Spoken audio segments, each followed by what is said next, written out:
Oui, bonsoir. Donc, merci encore une fois d'être venu. Merci à Jacques de m'avoir invité à cette soirée mode et philosophie. Donc, comme peut-être vous avez lu, mon titre c'est La mode et les temps du nihilisme. Donc, le titre original c'était plutôt La mode et le nihilisme. Jacques a voulu l'adoucir un peu, mais justement, une petite explication sur les titres.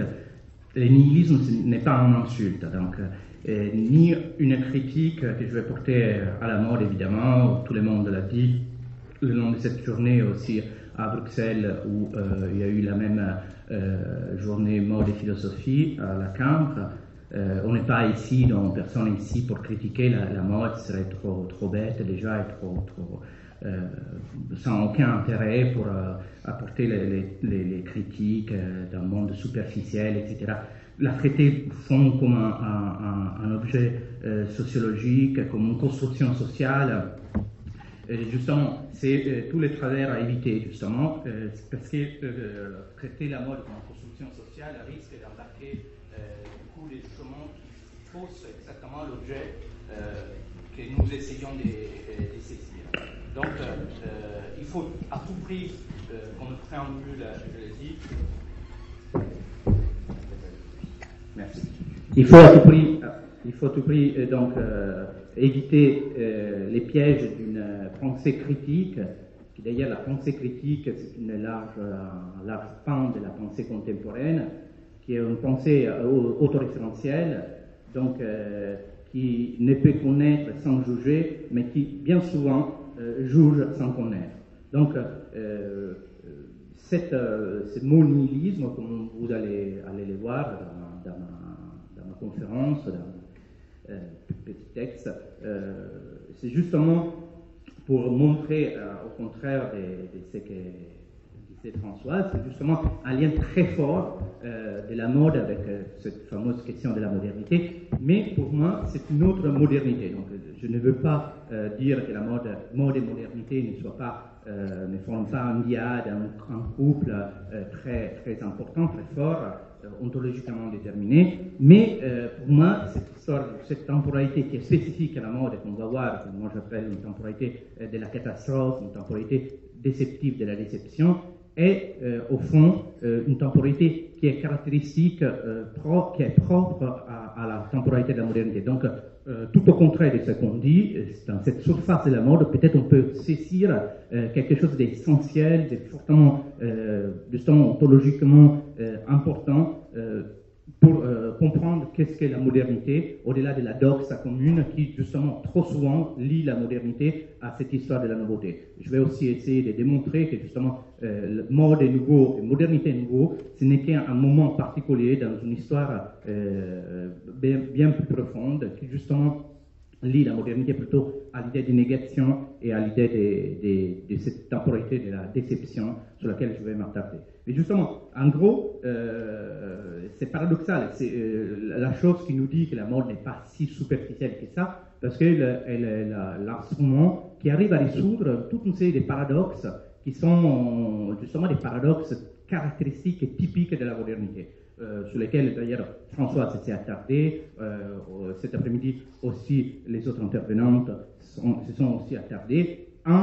Surtout évidemment celui dont Georg Simmel parle, cette relation entre l'individu et la masse. Évidemment, c'est une relation paradoxale parce qu'on veut se différencier de la masse et en même temps on veut être imité par la masse, on veut rejoindre la masse. Donc une relation un peu paradoxale, c'est inconciliable, il paraît inconciliable. Et bien la mode, entre autres, arrive à concilier justement ces deux exigences qui sembleraient inconciliables. Derrière, évidemment, ce paradoxe de l'individu et de la masse se cache à un niveau conceptuel un peu plus élevé, si on peut dire, un autre paradoxe, que c'est celui de la distinction-égalisation. Évidemment, c'est la même chose, l'individu veut se distinguer, il nécessite de la modernité par le fait de se distinguer et d'affirmer sa propre identité, mais c'est là est dans un monde où justement il n'y a plus des valeurs qui les transcendent, des valeurs hiérarchiquement déterminées, comme on peut dire, et donc il est dans une sorte d'égalisation constante, c'est-à-dire il est obligé de se différencier dans une relation de changement constant d'événements qu'il habite et qui ne sont pas déterminés, justement ces changements qu'il doit suivre pour affirmer sa propre identité, ne sont déterminés par aucun valeur fixe, et c'est même au contraire ces jeux de changements, ces jeux des relations, des différenciations constantes, qui est soumis à un principe d'égalisation radicale. Et donc, il n'y a pas de valeurs fixes qui dictent un peu les règles de ces principes de différenciation. Donc, si la mode arrive donc justement à résoudre par exemple ces paradoxes très, très caractéristiques de la modernité, parce que justement la modernité naît avec les problèmes de résoudre et de concilier la contradiction entre deux créations qui lui sont propres, c'est-à-dire justement une société qui tend à empiéter sur la liberté de l'individu, qui est aussi une création de la modernité. Donc, apparemment, la mode arrive très bien à faire concilier, à résoudre ces problèmes, ces paradoxes qui sont caractéristiques de la modernité. Et si elle y arrive, c'est justement parce qu'elle a une temporalité qui lui est spécifique, une temporalité qu'on peut dire qui est caractéristique de la mode, mais qu'on va voir pour moi qu'elle est encore de manière plus profonde caractéristique de la modernité entière. C'est la mode ne fonctionne que grâce à une temporalité de la déception. Donc cette temporalité de la catastrophe dont je parlais. Évidemment, tout ce qui arrive dans la mode est programmé pour engendrer une déception, pour se démoder. En fait, tout ce qui est à la mode n'est destiné qu'à se démoder. Donc, cela, même si c'est un constat assez simple à faire. Ce qui est extraordinaire, ce qui est péculier et digne d'être souligné, c'est que cette temporalité, on peut dire, construite sous trois moments de la promesse, de l'attente et de la déception.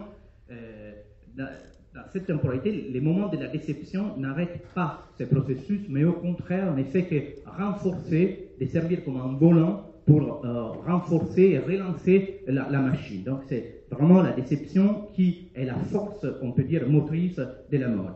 Sans la mode, sans les moments de la déception, donc le fait de se démoder et de faire tomber justement en néant, d'annihiler les attentes et cette promesse d'être à la mode, d'avoir quelque chose justement de différent plutôt que de nouveau, je dirais, même si à un moment on s'est très concentré sur cette histoire de nouveau, et on va voir que c'est un peu plus compliqué et un peu plus complexe que ça. La relation de la temporalité de la mode ne tient pas uniquement qu'au moment de la nouveauté. On peut dire que les liens mode et nouveauté, et on va les voir, est né à la moitié du 19e siècle et a duré jusqu'à la moitié du 20e siècle. Et on va voir que justement, c'est dans la mode, encore avant que dans l'art ou dans la culture à l'intérieur de ça que j'appelle, mais on ne va pas s'y attarder, la culture absolue, dans cette production de cette temporalité spécifique de la réception, on va voir que c'est dans la mode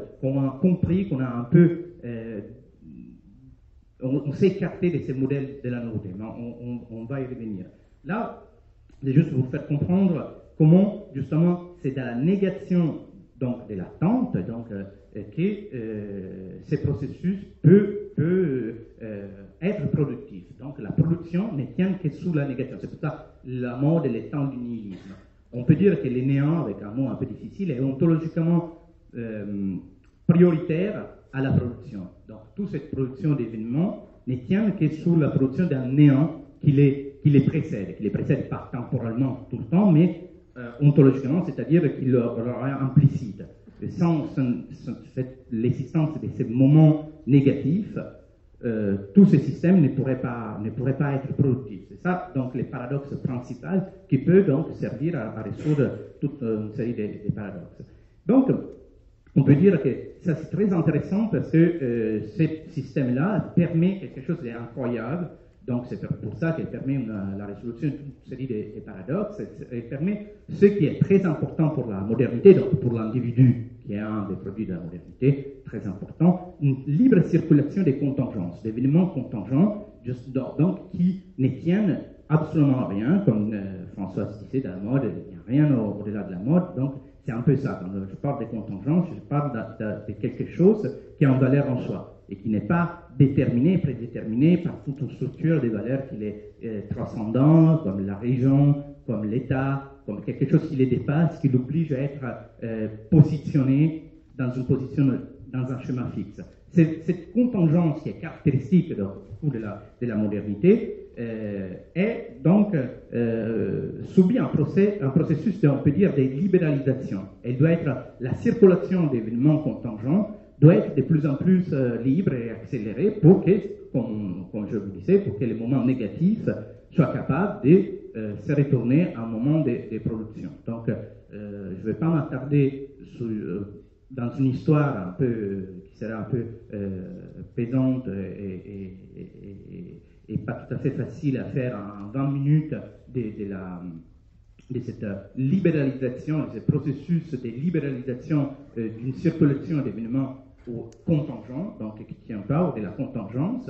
Mais on peut dire qu'à partir du XVIIe siècle, on observe justement une circulation de plus en plus libre d'événements contingents, de la contingence, une mise en liberté de la contingence et donc de la négation qui lui est fortement associée. Si, en gros, juste pour revenir à ces moments de la nouveauté et du changement des paradigmes, parce qu'il y a des ruptures de paradigmes au XVIIe, XVIIIe, XIXe siècle, hein, et un rupture du paradigme, c'était justement l'introduction de la nouveauté, du nouveau, dont on a parlé, Baudelaire, Les peintres de la vie moderne, ces textes écrits sur où justement il lit très bien les nouveaux, la mode et la modernité, mais en gros, on peut dire que déjà au XVIIe siècle, on peut dire que cet individu qui est une entité très, très instable, et qui justement est rendu stable paradoxalement par la stabilité même de ce changement constant des contingences, d'événements qui l'habitent. Déjà au XVIIe siècle, il y a un pléthore d'écrits des moralistes ou des libertins qui commencent à pointer une certaine instabilité. En fait, les changements, par contre, encore au XVIIe siècle, ne fait que traverser l'individu, qui est encore une sorte d'image du Dieu, d'image imago Dei, qui est encore une entité fixe, mais qui commence à être traversé par toute une série de changements, des choses qui les troublent. Il est soumis à une sorte de changement du monde, comme il est dit un écrivain français moraliste. Il dit l'individu est toujours le même dans l'éternité, il ne l'est jamais dans les temps. Donc il est dans les temps, il est soumis à une série de changements, des variations, des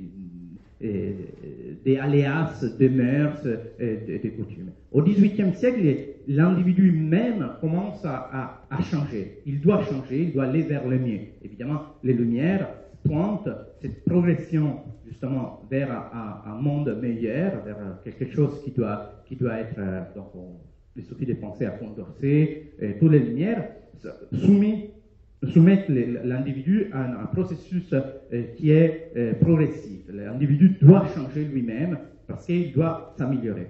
La vraie rupture, donc, ça, mais encore une fois, il y a un principe comme si au XVIIe siècle, il y avait encore un principe transcendant parce que l'individu était l'image de Dieu et donc il était soumis à des changements qui ne faisaient que les traverser, mais lui-même n'était pas à temps dans son noyau par ces changements qui étaient des changements justement qui appartenaient à la mondanité. Au XVIIIe siècle, il y a encore un principe, si vous voulez, transcendant, parce qu'il y a les progrès qui gèrent un peu ces changements, qui les ordonnent. La vraie rupture, comme je vous disais, du paradigme, c'était au cours du XIXe siècle, justement, avec cette idée du nouveau, qui est quelque chose qui apparaît comme un bouleversement total, qui n'est soumis à rien, qui est soumis au hasard, qui apparaît justement comme quelque chose de complètement incongru. Le nouveau, et on ne s'y est pas assez attardé, ce que Friedrich Schlegel, un auteur du pré-romantisme allemand, appelle l'intéressant. Schlegel il dit ce qui est intéressant peut être toujours plus intéressant. Donc il y a une surenchère comme la nouveauté, donc il y a une idée que le nouveau, lui aussi, s'exprime très, très, très fort. Mais ce qui, à mon sens, a été un peu quelque chose qui a un peu conditionné justement tous les pensées, pas simplement sur la mode, mais justement carrément sur la modernité, c'est de faire de cette nouveauté quelque chose de fixe, comme si la modernité était nécessairement liée à cette idée de la nouveauté. Justement, pour moi, la nouveauté n'est qu'un moment dans cette processus de libéralisation des contingences, de mise en liberté des contingences. Justement, il y a un moment où les nouveaux ne peuvent plus être nouveaux. Tout était dit, tout était fait, et par exemple, à la moitié du XXe siècle, on voit très bien, et on les voit très bien, surtout dans la mode, avant de les voir dans l'art ou dans la culture absolue, qui en gros est encore soumise à une sorte de fétichisme ou de mythologie de la tabula rasa, c'est-à-dire justement d'avoir les néants et de construire à partir du rien quelque chose d'une production. Dans la mode, on commence à expérimenter une sorte de manière un peu différente d'envisager la négation. Une négation qui serait pas exclusive, par exemple, une négation il y a toute une série de stratégies pluridimensionnelles qui font que du coup, on n'est plus soumis à cet fétichisme de la nouveauté. Il y a par exemple les contaminations techno, on peut dire spatiales, on peut utiliser des techniques anciennes avec des tissus modernes, ou on peut utiliser des techniques très modernes avec des tissus anciens. Il y a une sorte de retour des styles, mais qui se font pas à l'identique, évidemment, avec des variations. Donc, il y a toute une série de choses qui, sans abandonner cette idée d'une négation et d'une temporalité déceptive, une temporalité de la déception, parce que c'est celle qui est au centre de la modernité, bien plus que la nouveauté, on met en place toute une série de dispositifs, on peut dire alternatifs, qui ne font pas appel absolument au culte du nouveau. On peut justement avoir des choses très différentes, ça que j'appelle en fait une négation sans exclusion. On peut nier, on peut accepter qu'il y ait d'autres choses. Donc il y a comme si au début du XXe siècle, on a commencé à avoir des géométries non euclidiennes, on commence à avoir une négativité non euclidienne, non unidimensionnelle. C'est-à-dire, on peut accepter qu'il y a plusieurs événements qui se mettent en place pour toujours décevants, mais au même moment, et qui s'hybrident et qui ne sont pas exclusifs l'un des autres. Ce qui démontre que si la modernité n'est pas nécessairement liée à l'idée de nouveauté, c'est en fait, c'est un peu les centres de mon propos que je vous soumets, un peu de ma question, c'est vraiment la négation, donc c'est pour ça les temps du nihilisme, c'est de la négation qui constitue de la modernité son moteur secret, parce qu'il n'a pas été dévoilé, les plus puissants et les plus performants.